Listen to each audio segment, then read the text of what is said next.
Bonjour. La présente vidéo porte sur l'augmentation du capital par apport nouveau. Plus précisément, l'augmentation du capital par l'émission des titres nouveaux. Je vous rappelle que nous avons abordé dans une vidéo précédente l'augmentation de capital par majoration de la valeur nominale. Alors, en guise d'introduction, je rappelle le principe de cette opération. La société reçoit les apports en numéraire et ou en nature des souscripteurs et leur donne les titres. Bon, il est question pour nous de déterminer le montant des apports et le nombre des titres, le prix d'émission, la répartition des titres, l'enregistrement comptable d'augmentation capitale et enfin la comptabilisation des frais d'augmentation du capital. Alors pour le premier point, montant des apports et nombre des titres à émettre. Il faut distinguer entre le montant de l'augmentation du capital, c'est-à-dire le montant qui s'ajoute au capital ancien, et le montant d'apport qui comprend le montant de l'augmentation de capital plus un droit d'entrée appelé prime d'émission ou prime d'apport. Sur la base de ces deux éléments, on peut calculer le nombre de titres à émettre. Deux méthodes pour cela. La première, n égale le montant de l'augmentation de capital divisé par la valeur nominale. La deuxième, le montant de l'apport divisé par le prix d'émission. Le prix d'émission qu'il faut maintenant déterminer. Alors, comment se détermine le prix d'émission? C'est une question pas facile. Pourquoi? Parce qu'il faut ou il s'agit de concilier entre deux stratégies qui peuvent s'opposer. La première est celle des vendeurs, la société qui aspire vendre le titre à un prix maximum. Et le maximum est constitué par la valeur actuelle de l'action. L'autre option cherche l'acheteur qui cherche à payer un prix minimum. Et le minimum est constitué par la valeur nominale. Alors, voyons les inconvénients et les avantages de ces deux options. La première, commençons par la première, le prix est égal à la valeur actuelle de l'action. Cette option favorise la société, mais le prix n'est pas attractif. Pourquoi? Parce qu'il est élevé et le souscripteur cherche toujours à payer un prix inférieur pour pouvoir faire un gain. Donc cette option est à écarter parce qu'il comporte le risque de ne pas avoir lieu. Deuxième option, le prix d'émission est fixé à la valeur nominale. C'est une émission au pair. Cette option est attractive parce que le titre est bon marché, mais il comporte le risque de léser les anciens associés. Alors pour mettre en évidence en quoi les anciens associés peuvent être lésés, nous partirons d'un exemple. L'actif net de la société anonyme Zalar au capital de 1 million de dirhams, 10 000 actions de 100 dirhams se présente ainsi au 1,7N. Alors, capital 1 million de dirhams, les réserves 1 320 000, le total 2 320 000, et donc la valeur de l'action au moment de l'augmentation du capital est, comme vous le voyez, l'actif net divisé par le nombre de titres égale 232. Supposons maintenant que la société a émis 6 000 actions au prix d'émission de 100 dirhams. 100 dirhams, c'est la valeur nominale. Totalement libéré, alors ça signifie que l'apport en numéraire peut être, comme à la Constitution, peut être totalement ou partiellement libéré. Ici, on nous dit que la valeur nominale est totalement libérée. La question qui se pose, que devient la valeur de l'action après augmentation du capital? Alors, le capital devient 1 600 000, 16 000 actions fois 100, les réserves inchangées et la valeur mathématique de l'action est devenue donc de 2 320 000 plus l'apport divisé par 16 000 égale 182,5 dirhams alors qu'il était de 232, une baisse de 49,5. Voilà l'impact négatif de cette approche. La valeur de l'action a chuté. Et voilà en quoi les anciens associés sont lésés. Et de ce fait, ils peuvent ne pas accepter, ne pas approuver l'augmentation du capital sur la base de ce prix. et cette option est également à écarter comme la première. Maintenant, quelle est la solution? Comment trouver un prix qui soit incitateur pour le souscripteur sans léser les anciens associés? Alors, la solution consiste en deux éléments, deux remèdes. Le nouveau souscripteur doit payer la valeur nominale et une prime d'émission,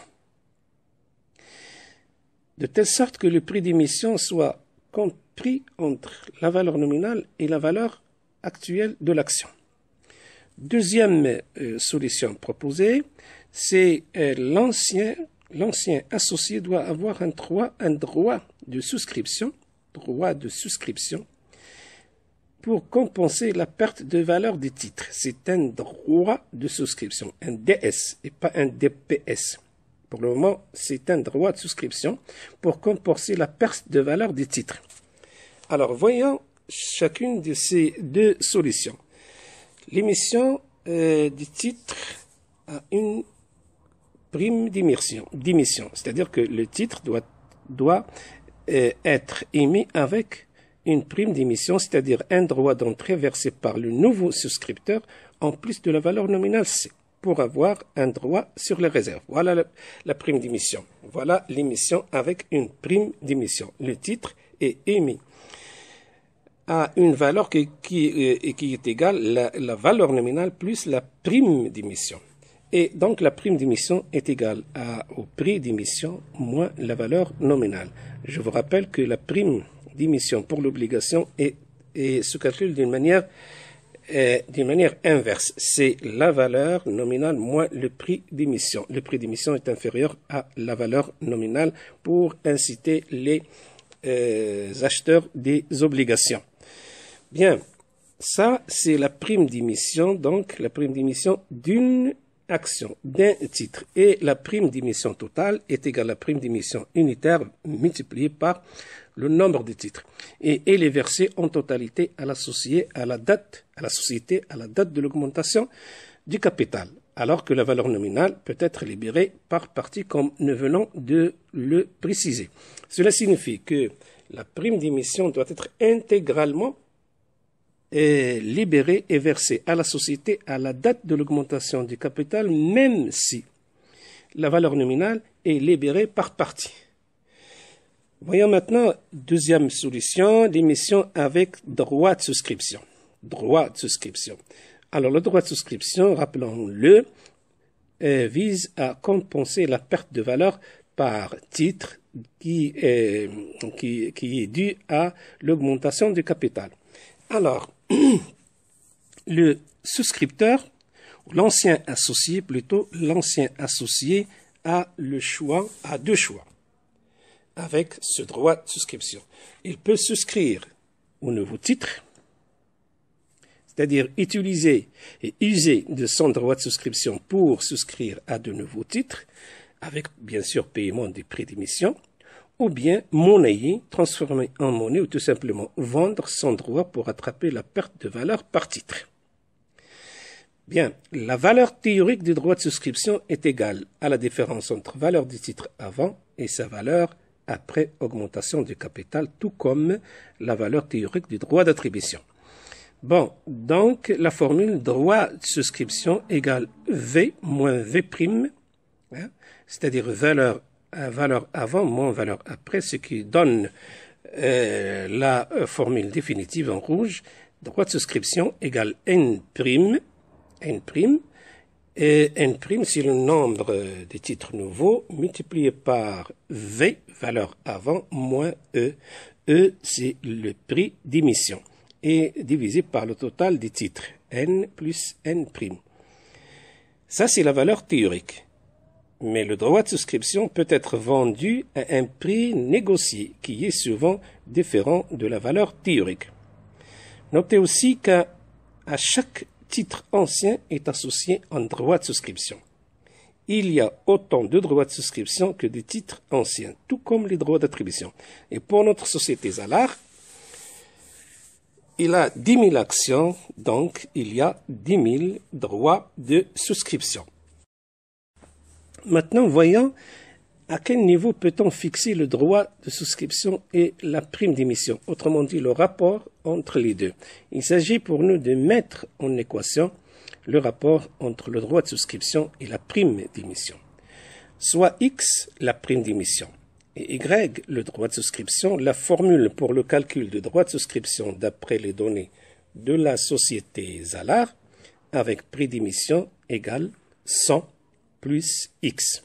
X, c'est la prime d'émission, comme nous l'avons supposé, et 100, c'est la valeur nominale. Donc, V', la valeur après, égale 232 multiplié par 10 000, plus l'apport 6 000 multiplié par 100, plus X divisé par le nombre total des titres. V' égale 182,5 plus 3/8 de X, 3/8 de la prime d'émission.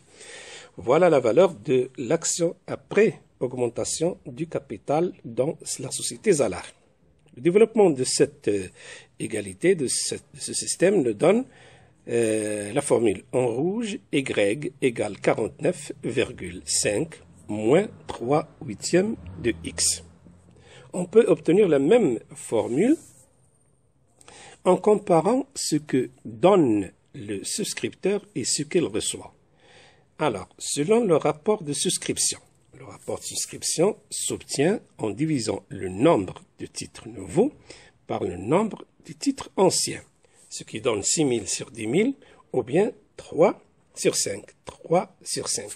Ça veut dire quoi? 5 actions anciennes, pardon, donc 5 droits de souscription donnent droit à 3 actions nouvelles.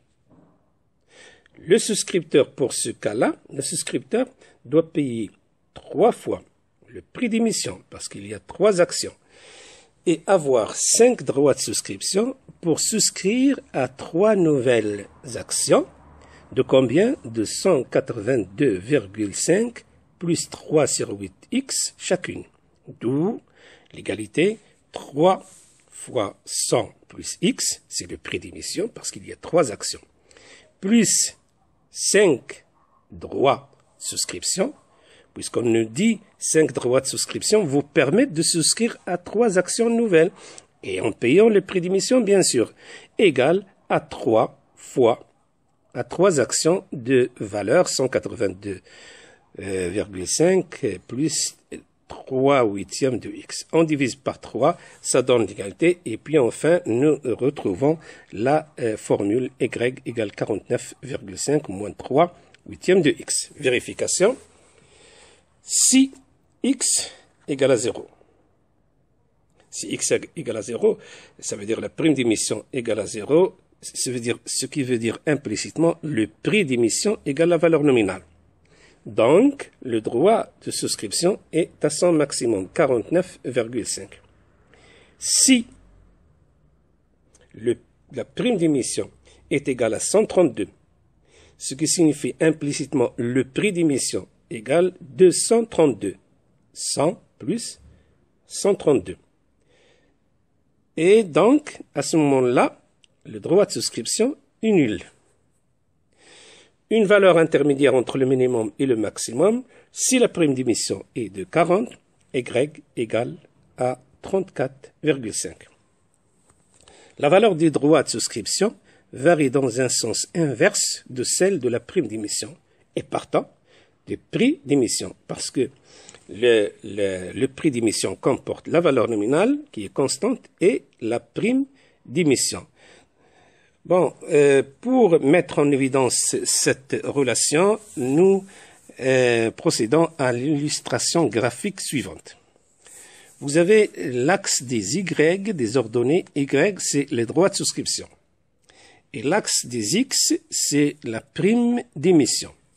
Lorsque la prime d'émission est nulle, ça veut dire prix d'émission égale valeur nominale, le droit de souscription est de 49,5. Lorsque la prime d'émission devient 40, implicitement le prix d'émission 140, là, le droit de souscription diminue à 34,5. Et lorsqu'il atteint 132, c'est-à-dire le maximum, le prix d'émission égale 232, alors le droit de souscription est nul. Ce qu'on peut tirer de cela, c'est l'idée suivante. Comme la prime d'émission profite à la société et le droit de souscription revient à l'associé, donc le prix d'émission peut avantager soit la société, soit les associés. Et c'est à l'Assemblée générale extraordinaire de trouver un compromis acceptable, c'est-à-dire qui arrange tout le monde. Voyons maintenant troisième point, la répartition des nouveaux titres. Répartition sur la base d'une souscription à titre irréductible et souscription à titre réductible. Il y a deux modalités. Voyons la première, souscription à titre irréductible. L'associé ancien dispose d'un droit préférentiel de souscription. Un droit préférentiel de souscription lui permettant de souscrire de manière prioritaire et incontestable un nombre de titres nouveaux déterminé par. Vous avez le rapport de souscription.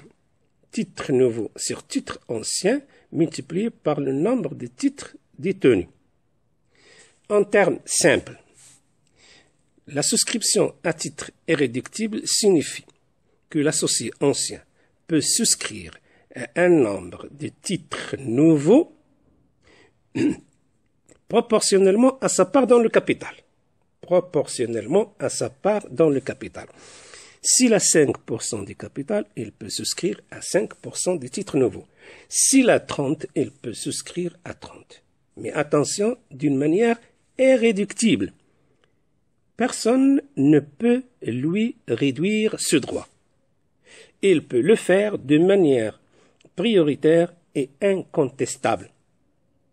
Il a la préférence, droit préférentiel de souscription. Ainsi, vous voyez donc que si tous les associés exercent pleinement leur droit préférentiel de souscription, alors tous les titres seraient souscrits. Tous les titres seraient souscrits.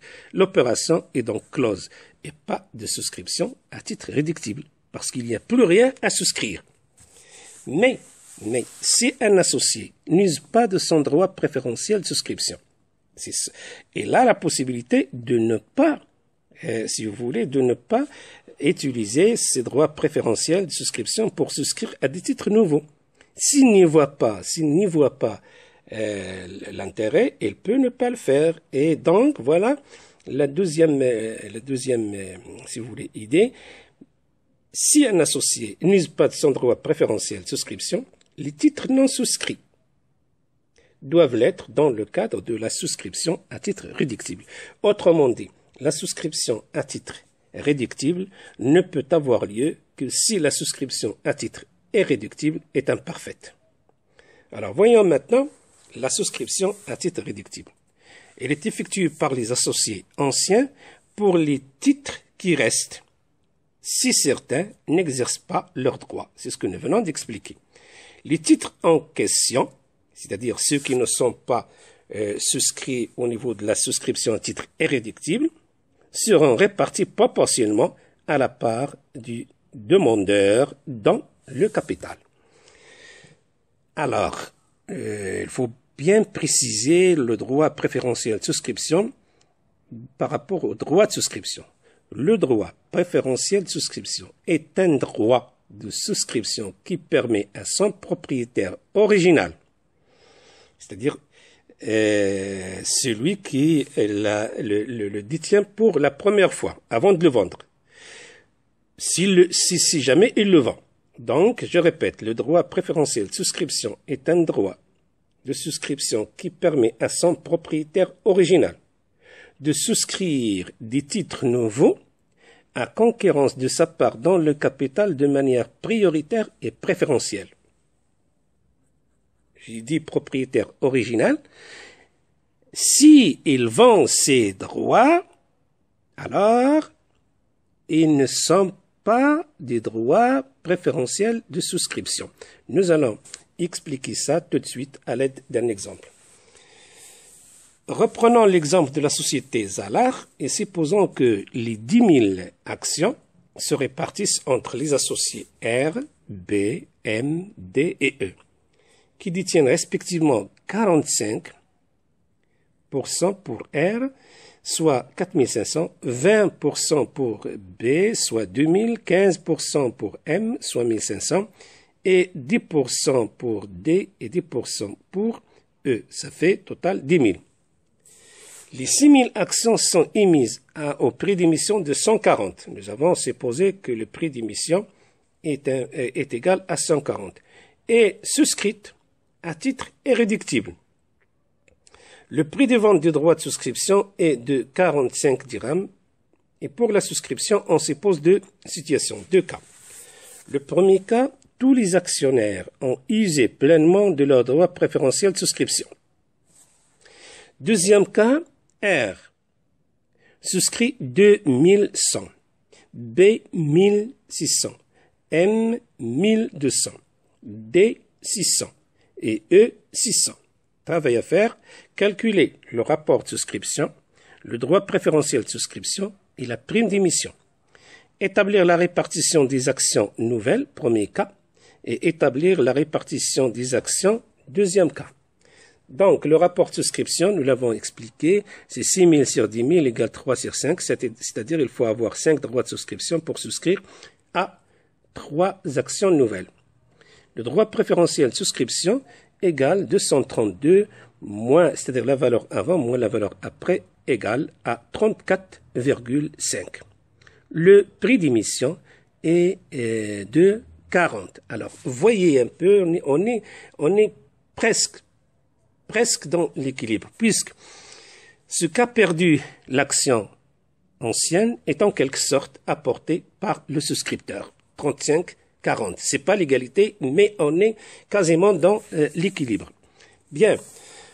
Voyons maintenant le deuxième petit 2, le cas où les associés ont exercé les droits de souscription. Alors, R a souscrit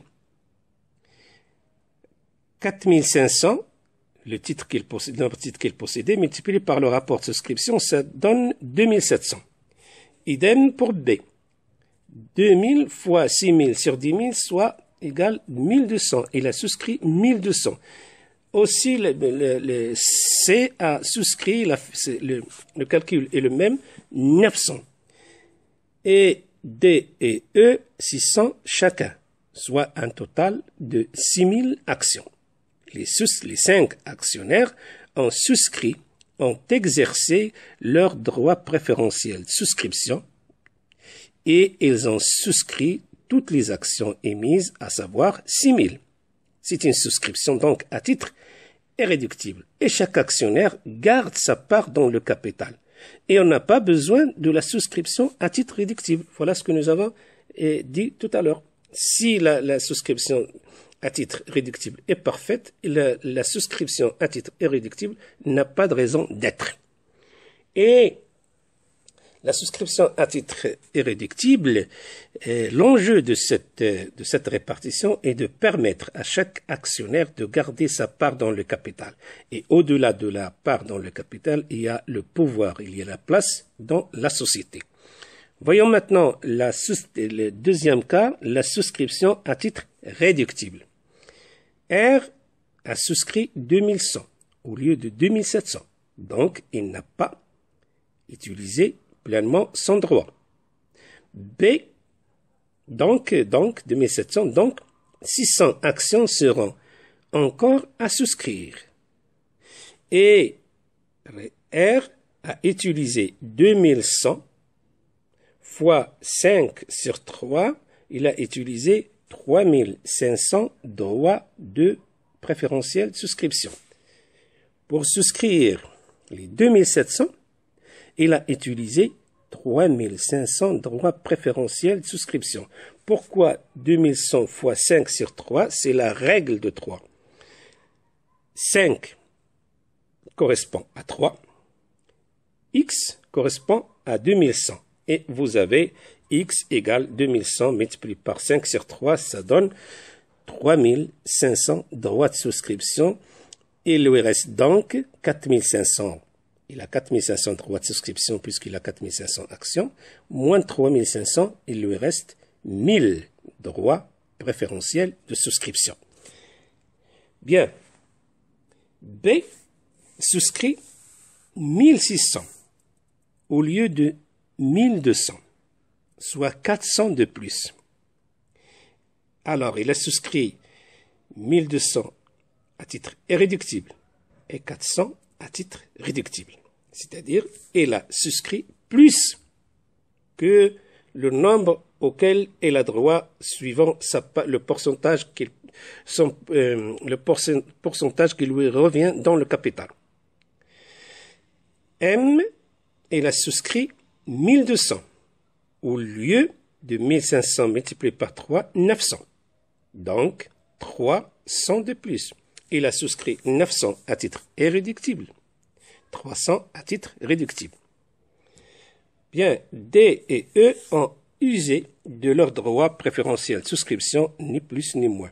C'est-à-dire 1000 fois 3 sur 5 égale 600 actions chacun.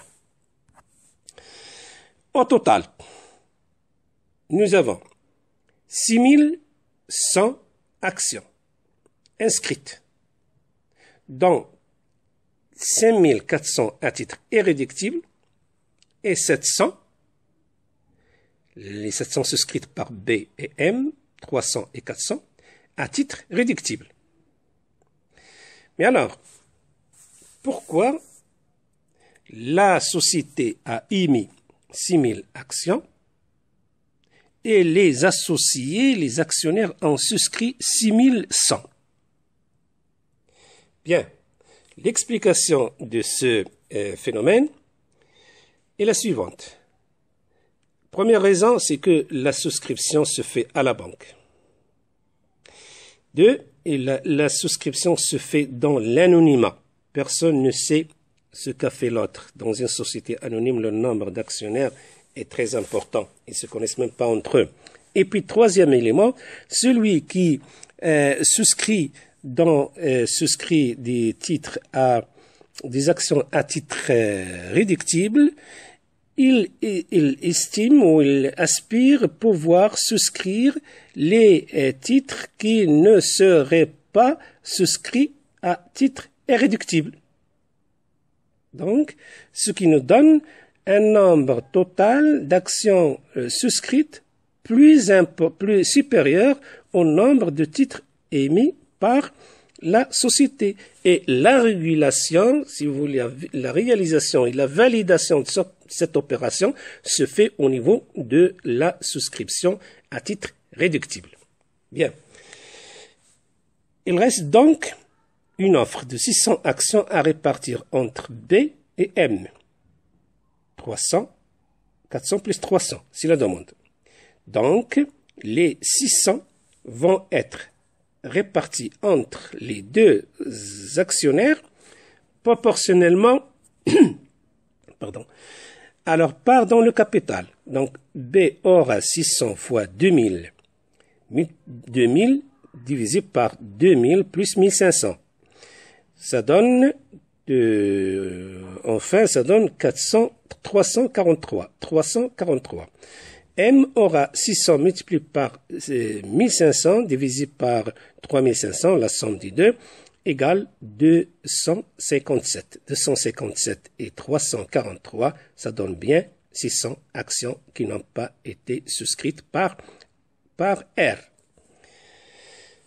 Maintenant, les droits de souscription de R, parce qu'il a utilisé 3500, il lui reste 1000. Il faut qu'il les vende à B et M pour pouvoir souscrire aux actions demandées à titre réductible.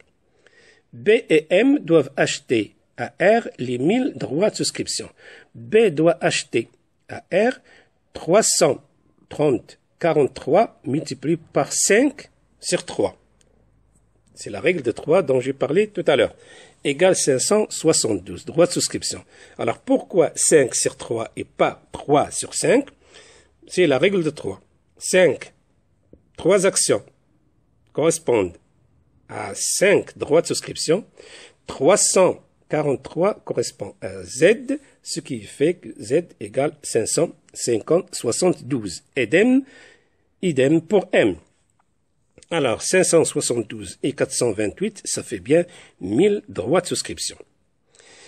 Donc, M, B et M doivent être remboursés des 100 actions souscrites mais non attribuées. Voilà le sens de souscription à titre réductible. B a souscrit, rappelez-vous, 1600, dont 1200 à titre irréductible. Personne ne peut lui dire non. On ne peut pas lui réduire ce droit. Mais les 400 à titre réductible, ça dépend de l'offre et de la demande. Et voilà, il a souscrit 400, mais on lui a donné juste 343 et les 57 doivent être remboursés à B et 43 pour M. Je reviens encore à l'idée de la comparaison entre droit préférentiel de souscription et droit de souscription que j'ai amorcé tout à l'heure. Maintenant, je le reprends, mais sur la base de chiffres. Remarquez que les droits préférentiels de souscription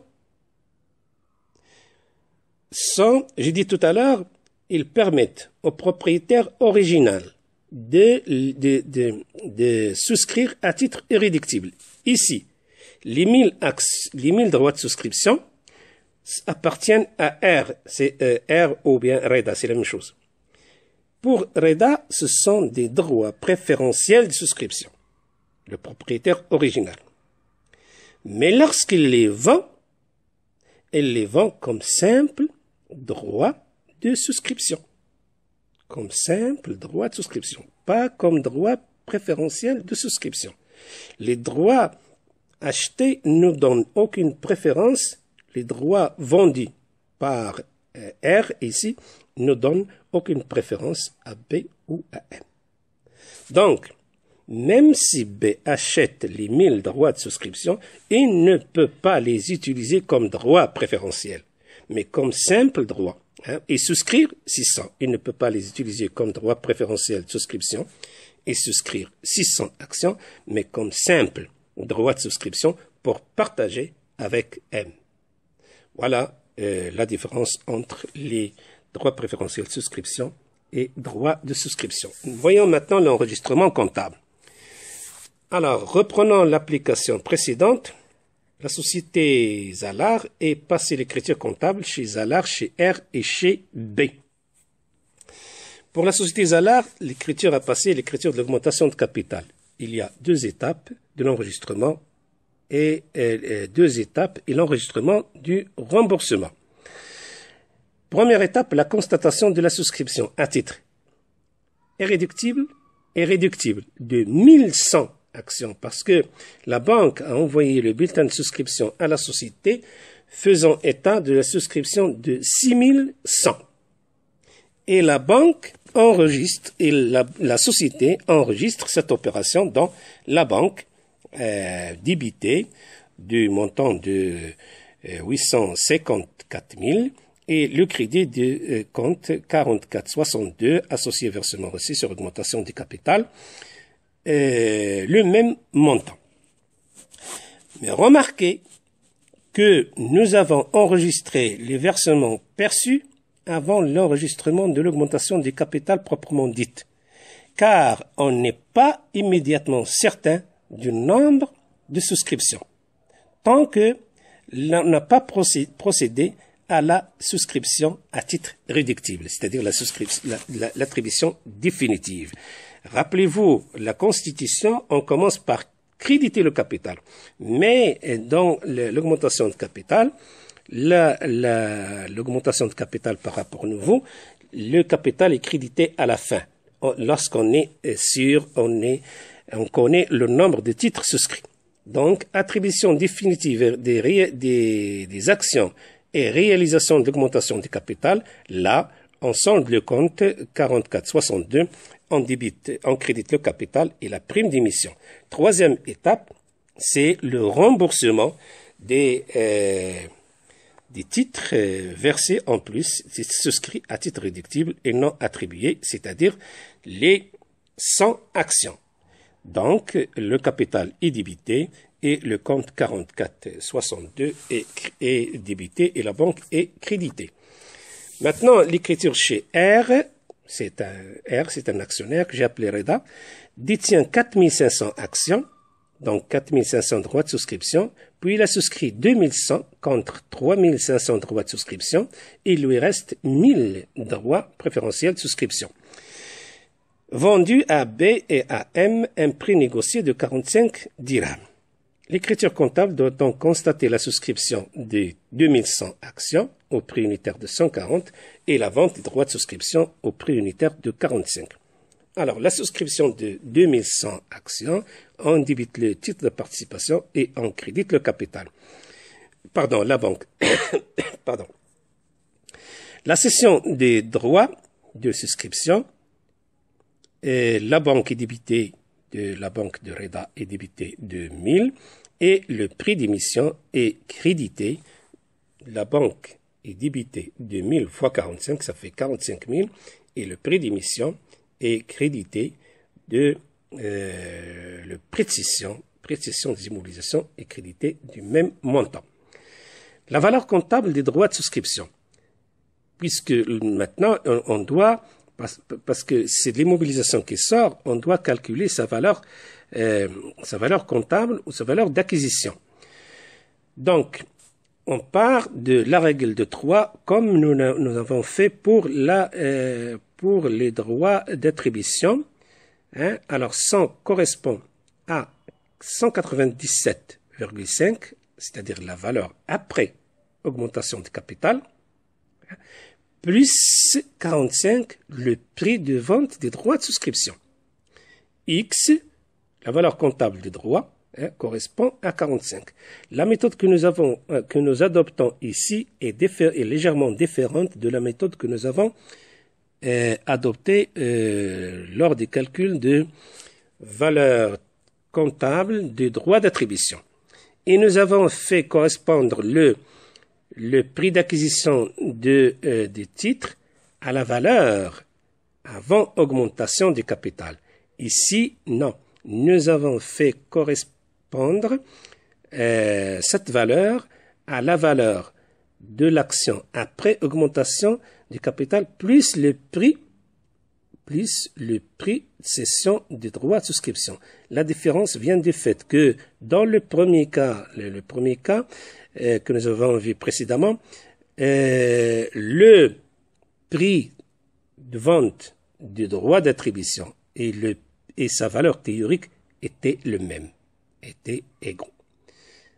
Ici, non, le prix négocié différent de la valeur théorique du droit de souscription. Voilà d'où vient la différence. Donc, l'enregistrement comptable de l'opération, la valeur comptable, c'est 1000 droits de souscription multiplié droits de souscription multiplié par 18,55, ça donne 18 550 et les titres de participation crédités de 18 550. Donc, Reda détient 6600 actions au coût unitaire il avait 4500 acquisitions, il a souscrit 2100 à 140 et il a vendu les droits de souscription, donc sortis, ce qui donne un coût unitaire de 110. B a souscrit 16 000 au prix de 140. Il a acheté 572 droits de souscription à 45 et s'est fait rembourser de 57 actions, 57 fois 140. Donc, la souscription, il a souscrit 1600 fois 140, ça donne 224 000 et la banque est créditée du même montant. L'acquisition des droits, c'est le droit, les titres de participation débités du montant 572 multiplié par 45 égale 25 740 et la banque est créditée du même montant. Pour la récupération de la valeur des 57 titres, la banque est débitée et les titres de participation est crédité de 7 980. L'écriture chez M est identique à celle de B. Pour les deux autres, on constate l'acquisition des titres. L'écriture est très simple. Voyons maintenant l'enregistrement des frais d'augmentation du capital. les frais d'augmentation du capital peuvent être enregistrés soit en charge, soit en immobilisation, soit en diminution de la prime d'émission.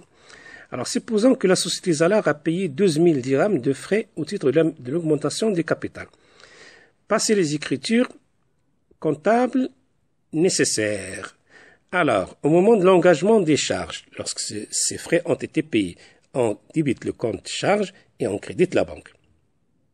À la fin de l'exercice, la société peut les garder en charge, donc il ne fait rien, ou bien les activer, ou bien activer les frais pour les amortir sur 5 ans. Activer, ça veut dire les mettre en actif immobilisé en non-valeur.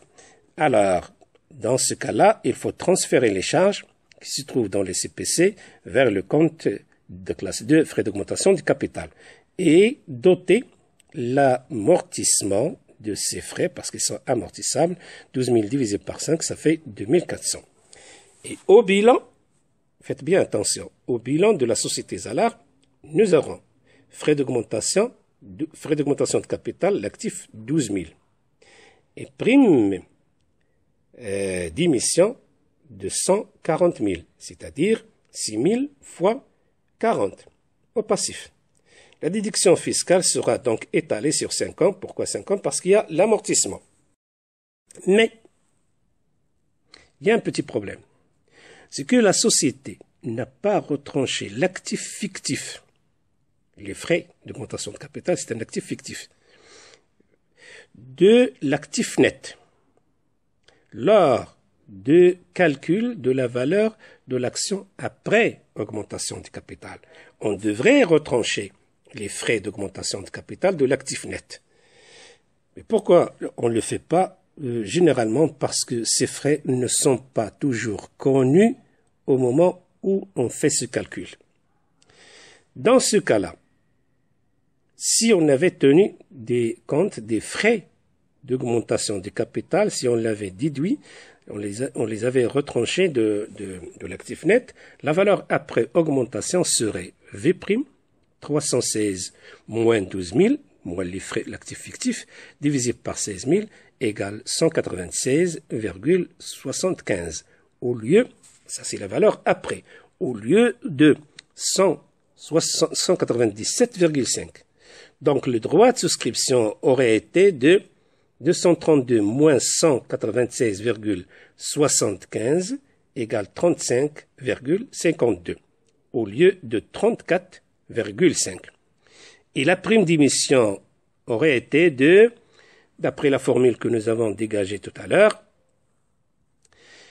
35,25 égale 49,5 moins 3 huitièmes de x. 3 huitièmes de x, ce qui donne x égale à 38.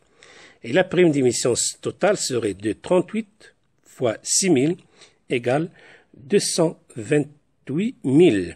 Si on avait, si vous voulez, calculé les frais, si on avait tenu compte des frais d'augmentation de capital, la prime d'émission serait de 228 000. Donc, on aura au bilan immobilisation non-valeur 12 000, mais prime d'émission 228 000 au passif. Alors que si on active maintenant, si on active dans le cas de la société les Zalar, on aura immobilisation en non-valeur 12 000, prime d'émission 240 000. Parce qu'on ne peut pas revenir en arrière pour corriger la prime d'émission. Donc, ici, l'activation de frais d'augmentation de capital n'est pas possible. Or, il faut imputer les frais d'augmentation du capital sur la prime d'émission au lieu de les activer. Parce que si on active les frais d'augmentation de capital, on aura un problème au niveau du bilan. Le prime d'émission serait de 240 000, alors que si on avait retranché les frais d'augmentation de capital de l'actif net, la prime d'émission ne serait que 228 000. Donc, Donc, la méthode qu'on va adopter consiste à imputer, c'est une méthode préférentielle, sur la prime d'émission. Écriture, la prime d'émission est débitée de 12 000 et le transfert de charge. Pourquoi transfert de charge? Parce que les charges, les frais sont enregistrés comme charge. Et la prime d'émission totale devient donc 240 000 moins.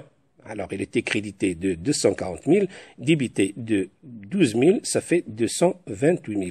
Et la prime unitaire, eh bien, 228 000 divisé par 6 000 égale 38. Bien, mais remarquez que cette méthode, le fait de transférer les charges et de débiter la prime d'émission, les charges ne sont pas déduites fiscalement, puisqu'ils ne figurent pas en tant que charge. Et puis, ils ne sont pas, si vous voulez, activés et qui seraient récupérés par la technique de l'amortissement.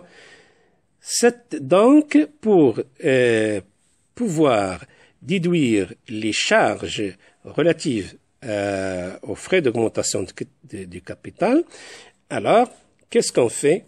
Les 12 000 sont déduits immédiatement des bénéfices imposables en extra-comptable. En extra-comptable. Hein?